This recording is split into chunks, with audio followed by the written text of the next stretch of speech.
Pitong Chinese national na babae ang na-rescue ng mga pulis sa isang opisina sa Parañaque City. Mula kasi nang dumating sila sa Pilipinas, binubugaw sila ng ilang groups online bilang sex workers.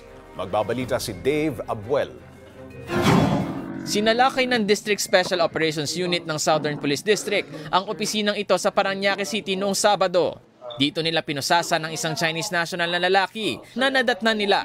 Base sa investigasyon, may nagtip daw sa mga pulis na may mga lalaking armado na naglalabas-masok sa lugar. Nabisto naman nila na pambubugaw pala ng babae ang nagaganap na kalakaran doon. Meron po talagang nangyayaring pag-exploit doon sa mga kababaihan in which pinapadala po sila sa mga hotels within Metro Manila for sexual exploitation.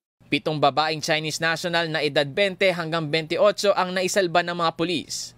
At 2 buwan pa lang daw sila dito sa Pilipinas. Ang transaksyon sa online apps nagaganap. Meron silang WhatsApp and Telegram in which may nila doon parang group chats na once na nakapasok kayo doon, mamimili kayo doon ng yung mga babae na nandun na rin yung mga pictures nila, services na offer nila, and the amount. Then andin na rin po yung mechanics paano makapag-book. Ang halaga ng kanilang serbisyo naglalaro raw mula 100,000 pesos hanggang 250,000 pesos. Nang halugugin ng lugar, nakuha ng mga pulis ang aabot sa 32 million pesos cash, money counting machines, 2 baril at mga bala. Sa ngayon, tinutugis na ng mga pulis ang isa pang sinasabing amo ng mga na-rescue na sex worker.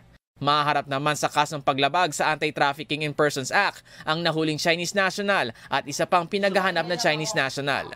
Kasama na rin ang 10 pang Chinese national at isang Pinay na nagkatrabaho sa lugar. Para sa 1PH, Dave Abuel, News 5. Gusto mo bang lagi kang updated sa mga balita? Aba, simple lang. Mag-subscribe ka na dito sa 1PH. I-click mo lang ang subscribe button at notification bell para hindi ka nahuhuli sa mga balitang dapat mong malaman.